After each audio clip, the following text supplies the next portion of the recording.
The story I'm about to tell you isn't a true crime story. Okay, it is about a crime, and the story is true. Fair warning, we're going to get a little gruesome today, so if blood and gore isn't your thing, maybe skip this one. Anyway, this isn't a true crime story because we're not really going to focus on the criminal. At least not exactly. We know next to nothing about him. And we know basically nothing about the victim of the crime. So we won't be hearing about the effects of the crime on the victim's family, if he even had one. But we are going to talk about what it was like to be a certain kind of American abroad, and how the pressures of the job can get to you, with disastrous consequences. I'm Abby Mullen, and this is Consolation Prize, a podcast about the United States and the world through the eyes of its consuls.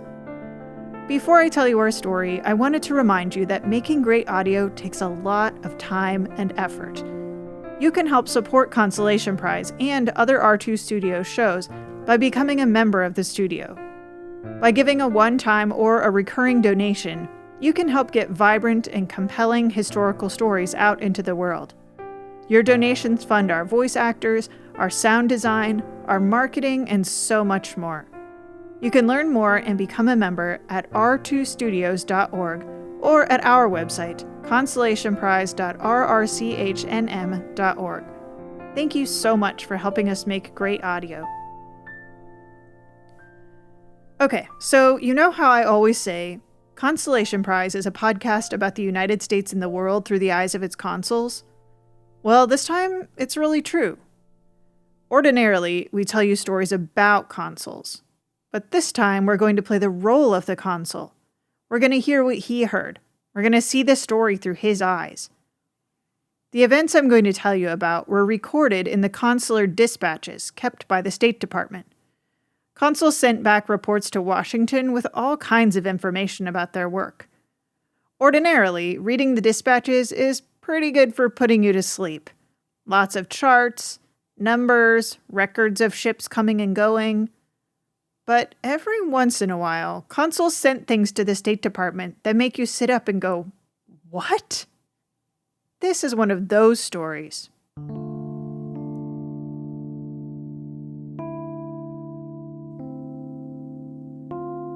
Our story starts in a familiar place if you listen to our last episode, Monterey, California.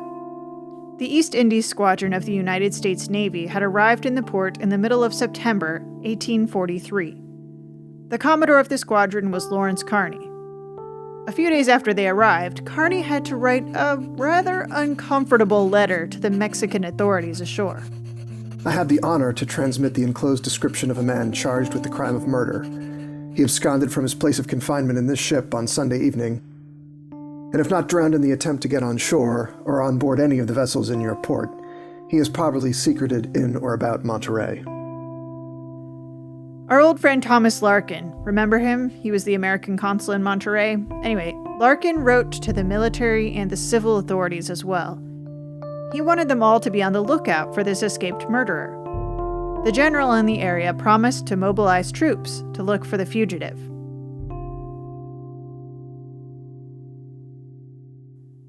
All of these communiques are in the consular dispatches.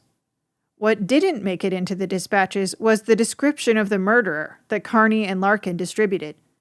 So we don't know what he looked like, or how old he was, or anything like that. We do know his name, Luther Fox. From newspaper reports of the time, we know he was from Albany County, New York. And we do know what he did. The sources that tell us about his crime aren't in the dispatches from Monterey, though. They're in the dispatches from Honolulu, Hawaii. In 1843, Hawaii was a sovereign nation, and the United States had a consul in Honolulu. The one we're interested in is named William Hooper.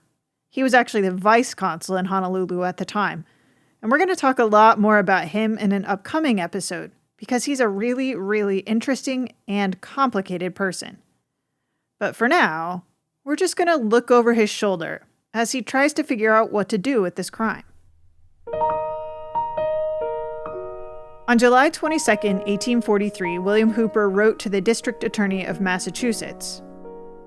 I have the honor to inform you that I have placed on board the United States ship Constellation under charge of Commodore Carney, Luther Fox, a seaman discharged on my hands from the American whaleship Nassau, Weeks, master of New Bedford, charged with having taken the life of the first officer of that vessel on the high seas.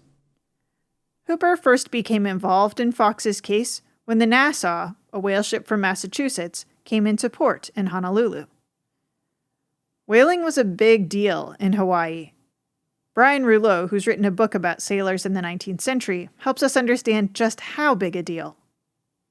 Oil is obviously a major sort of driver of U.S. foreign policy today.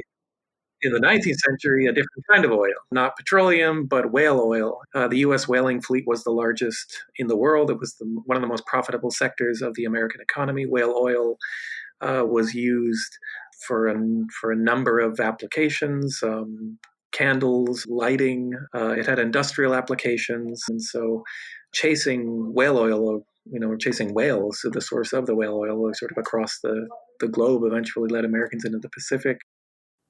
Honolulu had become one of the capitals of American whaling in the Pacific, so Vice Consul Hooper had to deal with whalers a lot. And he had to deal with a lot of bad behavior from sailors on the whale ships who came ashore. But this case was kind of a different thing. This wasn't a crime committed in Honolulu. It was a crime committed on the high seas. So even though the case fell into Hooper's lap in Honolulu, Hooper believed that Fox had to go back to the United States for trial, to New Bedford. Kate Unterman, who writes about the history of extradition, explains. All of the parties involved, the victim, the perpetrator, were all American citizens, as far as I could tell from the documents. So it's pretty clear that this is a case that would fall under U.S. jurisdiction. But if it were more complicated, for instance, if the victim or the perpetrator were foreign nationals, it would probably still be U.S. jurisdiction because of the flag that the ship was flying under. But in this case, it's not even a tricky case because they're all Americans. There was no American court in Hawaii to try Fox, so he had to get sent back to the United States. Hooper also collected evidence about the crime, and he took statements from other sailors on the Nassau in order to build the case against Fox. Hooper took depositions from about half a dozen crewmates of Luther Fox. Each of them eventually ended up in the consular dispatches. Put together, they all tell pieces of a very gruesome story. Before we start the story, you need a little background. So I asked Akia Gomes, the senior curator of maritime social history at Mystic Seaport, to help us out. Mystic Seaport is a really cool place where you can see a real whale ship from this time period, the Charles W. Morgan. Akia is going to give us some context about whaling and whale ships that will help us understand what's going on here. I'll try to paint a picture of what it's like to see a whale ship, or maybe a cross-section. Maybe describing it as a cross-section would be a good idea. So on the very bottom of the ship is where you would store all of the barrels of oil. Right after you got done rendering the blubber into oil, put them all in the hull of the ship, and that's where they're stored until you get back home and you can unload. And then next story up is the steerage. And this is where some of the crew would sleep. There would be some storage there. Towards the back of the ship, you'd have first mate's quarters and captain's quarters, which obviously the captain's quarters were the nicest. He ate the best.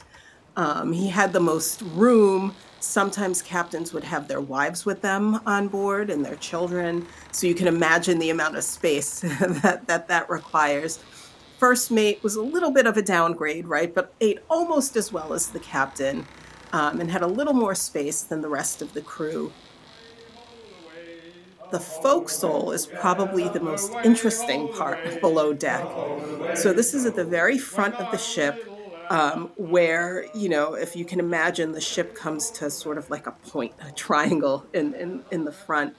And this is where I don't like to use the word unskilled, but this is where if you're not a harpooner or a boat steerer, or someone that is considered very, very important, then you're sleeping and hanging out in the forecastle. And if you read descriptions of what the forecastle was like, obviously it was cramped. The bunks were very small. But the one thing that I try to explain, if I have people on the Charles W. Morgan at Mystic and we're in that space, you get a sense of how cramped and small it is, but you don't get a sense of how disgusting it was. So, waste from food, rats, other vermin, oil. It was really this sort of dirty, stinky, nasty place where the crew hung out and socialized and made music and told jokes and drank. Well, not drank. A lot of captains didn't let their crew drink, but yeah, it was this sort of tight, congested, not so hygienic space. By the way, you may have seen the word forecastle before in a book or something printed and not realized it. It looks like the word forecastle, but it's pronounced forecastle. Or if you're from some parts of New England, like my former advisor, foxle. How you pronounce it doesn't matter quite so much as where it is. The place where green hands, or newcomers to the whaling industry, slept and lived. Okay, with all of that background, we can start our tale. The story started on April 20th, 1843. Our man Luther Fox was up in the rigging working on a sail. The second officer, Mr. Cleveland, gave him an order, and Fox didn't want to obey. Deposition of Hiram Weeks, master of the Nassau. He replied in a loud tone within my hearing, I being on deck at the time. Damn the foot rope to hell. I immediately called out to him to stop the swearing aloft. On his coming to decks, I reprimanded him severely for using such language aloft, to which he made no reply. Sailors have a pretty well-established reputation in pop culture for being sweary. So it's kind of weird that Fox got in trouble for swearing. It really depended upon the captain. So this Captain Weeks may have had it, in his mind that we are Christian, we are going to live upright lives while on board this ship, and I will absolutely not tolerate profanity on board my ship. I then ordered the mate, Mr. Jenney, to have the topmasts and topgallant masts scraped down by Fox, in order to punish him for using such language and to prevent a recurrence of it. Scraping the masts was necessary in order to prepare the masts for greasing. Greasing made the sails go up and down easily. But just because scraping was necessary doesn't mean it was nice. If you think about what goes on deck, right, on board a whaling ship, they have to bring the whale on board and chop it up and mince the blubber so that they can render it into oil. And so what you have on board deck is blood and blubber and all sorts of nasty smells and fluids, and someone's got to clean that up.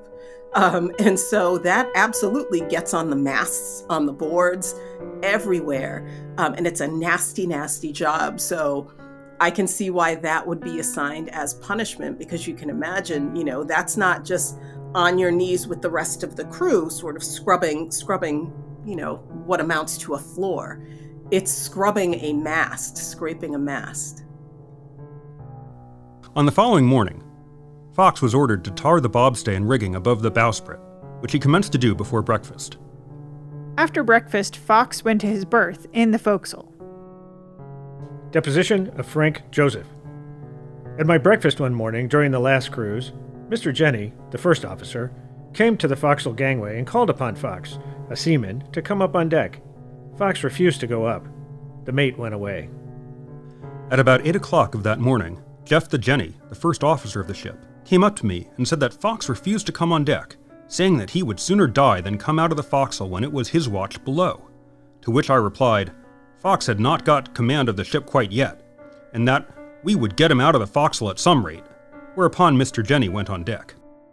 When Fox says it's his watch below, he means he's off the clock.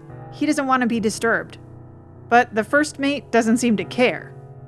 You hear these stories time and time again about captains and first mates that were just difficult or downright abusive, that overworked people or were cruel.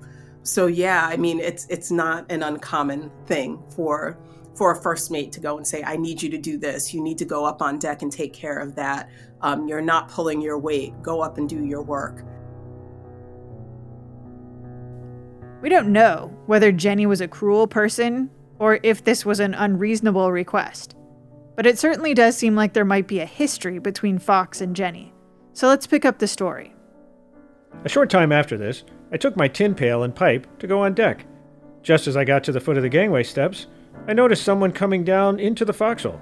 I stepped one side to allow him to come down, with my back towards Fox. Deposition of Edward Allgood. I heard a cry of, "Oh dear! Oh dear!" Deposition of Michael Griffin. I immediately stepped forward and perceived Mr. Jenney, the first officer, endeavoring to throw himself over the forecastle gangway. On approaching him, I found that his right leg had been nearly severed from his body. The bones were protruding from that part of his leg attached to his body. I applied a tourniquet to stop the great effusion of blood, and then took up 2 or 3 of the main arteries, after which the leg was taken off, and the remaining arteries taken up. He was afterward taken below and placed on a bed in the cabin floor, and his situation rendered as comfortable as possible.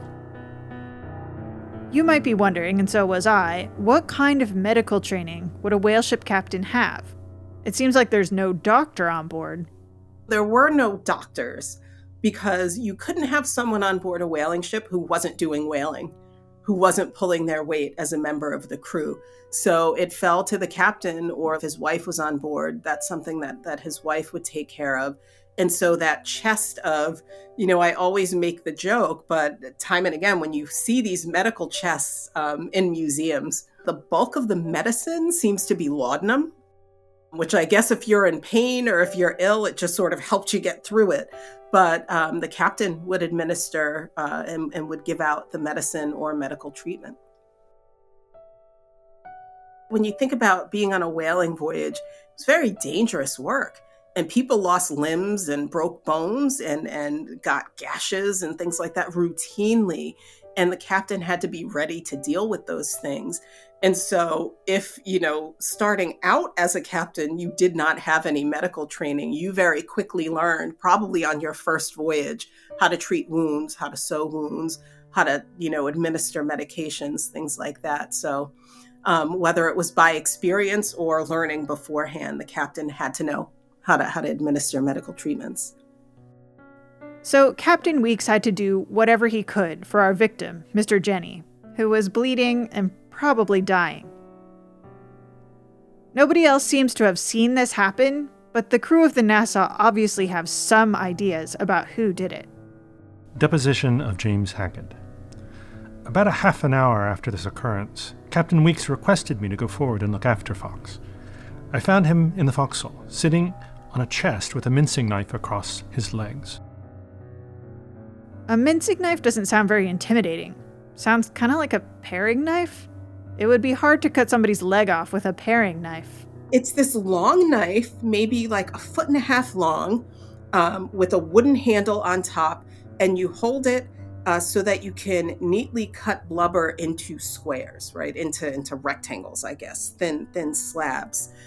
So it doesn't have to be super sharp because you're only cutting through blubber. I imagine it would be very painful, right, to be cut with one of these.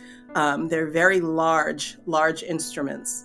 But again, they were created for the purpose of chopping the blubber into slabs so that you could toss them into the trypots to boil down into oil. Okay, so this is a very serious knife, one that does a lot of violence to whales, and it obviously can hurt humans pretty bad as well. But what we still don't know is why. Why did Luther Fox flip out so much that he amputated Jenney's leg? I asked him if he was aware what he had done. He replied that he could not help it, and burst into tears. He said he warned Mr. Jenney not to come down, that it was his watch below, and that he would not come up alone unless the whole watch came up. I requested him to give me the knife. This he refused to do, saying, "If they come after me, I shall defend myself and sell my life as dear as I can." I told him they would not attempt to force him on deck, but he had better give himself up. He finally gave me the knife, and I placed it in his berth and left the forecastle.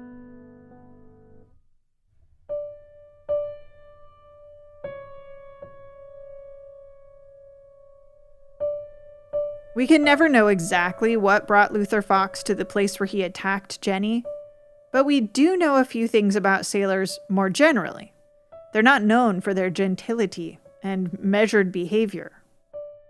Sailors, since ancient times, develop a reputation as a sort of a class apart, as a kind of almost a distinct species or family within the sort of human community. I mean, they spend large parts of their working lives distant from the shore, developing their own sort of unique sort of maritime culture that seems to operate under its own set of rules and assumptions. And so certainly by the 19th century, a lot of sort of American observers talk about sailors as this sort of class apart, as a sort of distinct community. Wild, anarchic, sort of beyond the capacity of authorities to control. And to some extent, sailors do deserve that reputation, but it has less to do, I think, with a distinct culture so much as it has to do with the kind of material conditions within which they were forced to work. Deprivation, material deprivation simply drives a lot of what is classified as their misbehavior. They spend, particularly in the Pacific, which is some of the longest and most arduous voyages that a mariner could make in the 19th century, involved their departure from the United States and their arrival in the Pacific. We're talking about years on end, pent up aboard ship, with limited access to fresh food, limited access to alcohol, limited access to the company of women. They were poorly paid, often exploited and abused by officers. You're doing this incredibly dangerous, dirty, filthy, nasty work. And so that is your experience for 3 or 4 years, and there's nowhere to go, and there's nothing to do about it. And you're subject to these rules, based on whatever the captain thinks the rules should be. You're dealing with people's temperaments and personalities that you might not get along with. You're sleeping in a forecastle with a dozen other men, and dealing with them and their personalities and their hygiene. And so it's difficult. It's very difficult. This doesn't explain exactly why Fox went off on Jenney, but at least to me, his actions do seem to be the culmination of some kind of mental breakdown.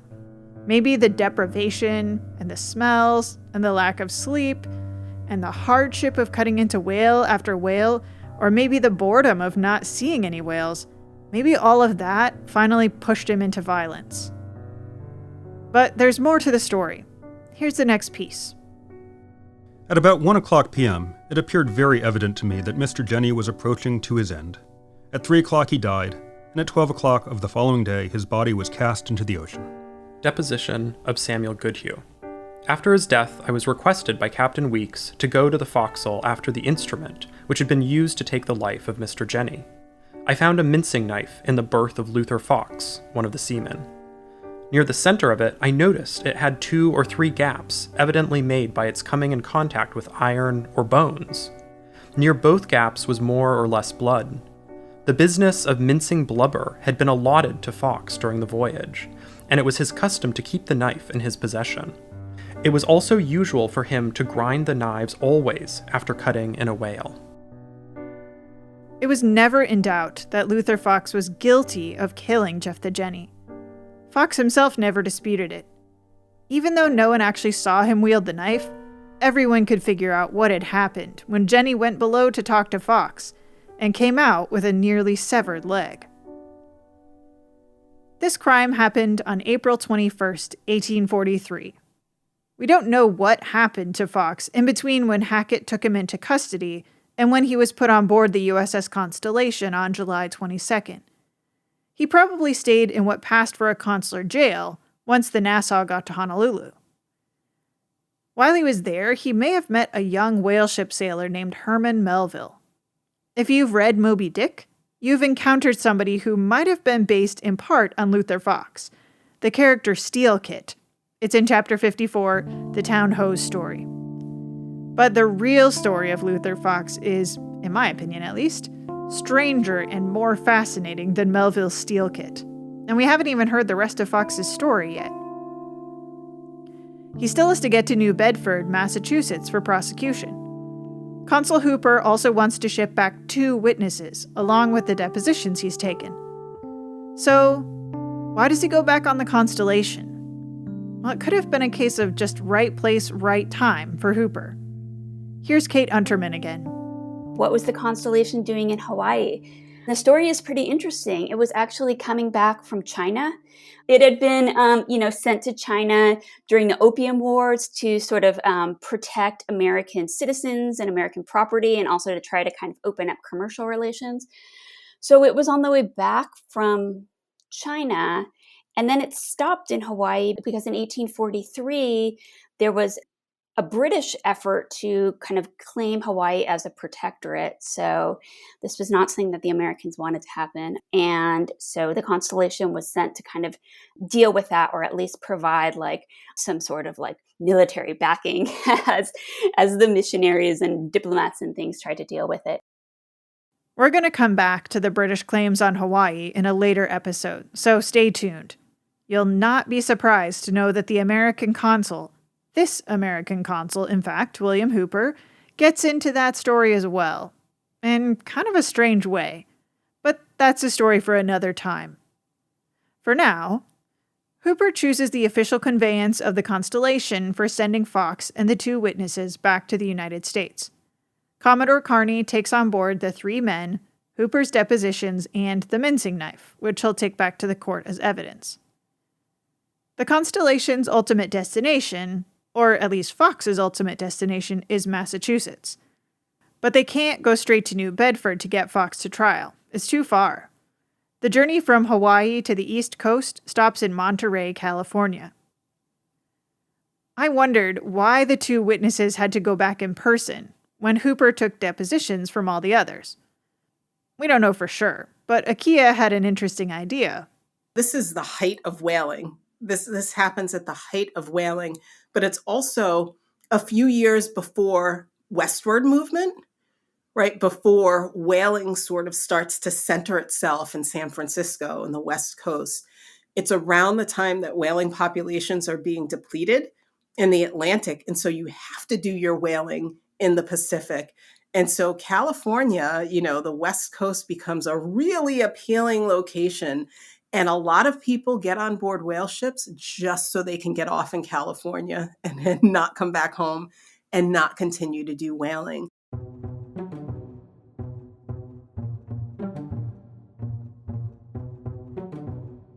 The Constellation came into port in Monterey in September 1843.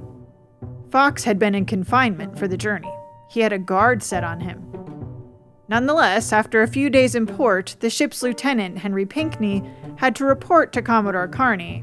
I have to report that Luther Fox, a prisoner sent on board by the consul at Honolulu, effected his escape from the charge of a sentry on the evening of the 10th instant. He had been confined under charge of a sentry, and there appeared no reason to apprehend his escaping, as the distance from the shore and the coldness of the weather would, it was supposed, prevent any attempt at escaping by swimming, and he could have left the ship in no other way without being detected. This isn't exactly an escape from Alcatraz situation. The Constellation isn't a giant rock fortress, and the bay is Monterey, not San Francisco, but still. He was seen in his hammock at 8 o'clock on the evening of the 10th, and was heard to speak to a man confined near him about 8:30. But soon after 9 it was discovered that he had left his hammock, and a search was made for him in all parts of the ship without success.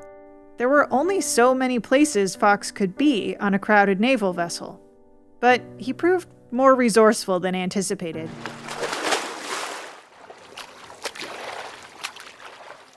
I learned soon after that William Houston had seen something in the water, which he said looked like a man but did not feel certain of it. And the sentry on the forecastle had seen something pass the bows which he supposed to be a fish. And it is nearly certain that the prisoner passed through one of the ports and swam towards the shore, which, as the water was very cold and the distance considerable, I am inclined to believe he never reached.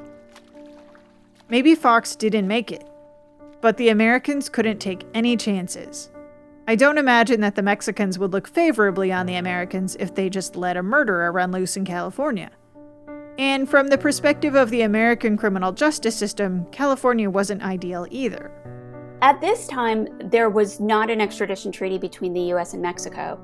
So and that partly had to do with the question of slavery. Mexico was unwilling to extradite fugitive slaves. So if Luther Fox, got loose in Alta California, then at least for the next few years, he'd be safe in Mexico until that region became part of the U.S. So Commodore Carney issued this reward 9 days after Fox's escape. $100 reward for the delivery of Luther Fox on board this ship, and $50 with expenses for his delivery to any other United States ship of war that may arrive at any port in California or coast of Mexico.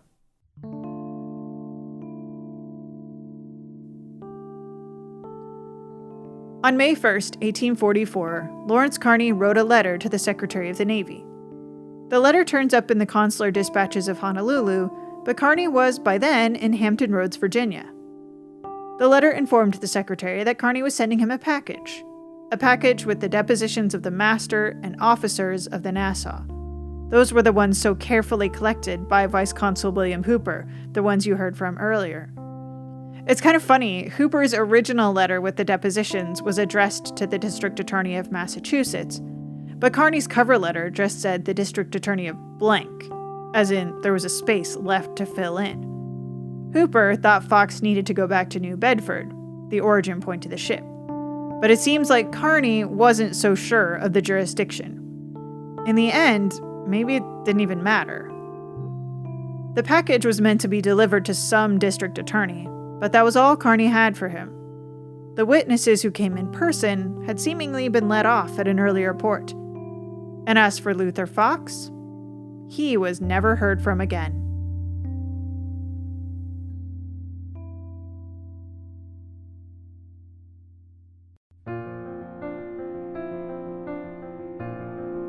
Consolation Prize is a podcast of R2 Studios at George Mason University. Special thanks today to our guests Brian Rouleau, Akia Debaras-Gomes, and Kate Unterman. And a huge thanks to our voice actors. From the Department of History and Art History at George Mason University, you heard Christopher Hamner, Lincoln Mullen, Zachary Schrag, Mills Kelly, John Turner, Brian Platt, and Sam Hunicke. And our other voice actors are Claude Barabee and Jim Ambusky. Our music is, as always, by the amazing Andrew Cody, and our show notes are by Megan Brett. I want to say a special thanks to all of you who have become members of the studio in the last few weeks. We so appreciate your donations. And if you haven't become a member of the studio yet, there's still plenty of time. So please join the studio at r2studios.org and help us make really awesome audio stories. Thanks for listening.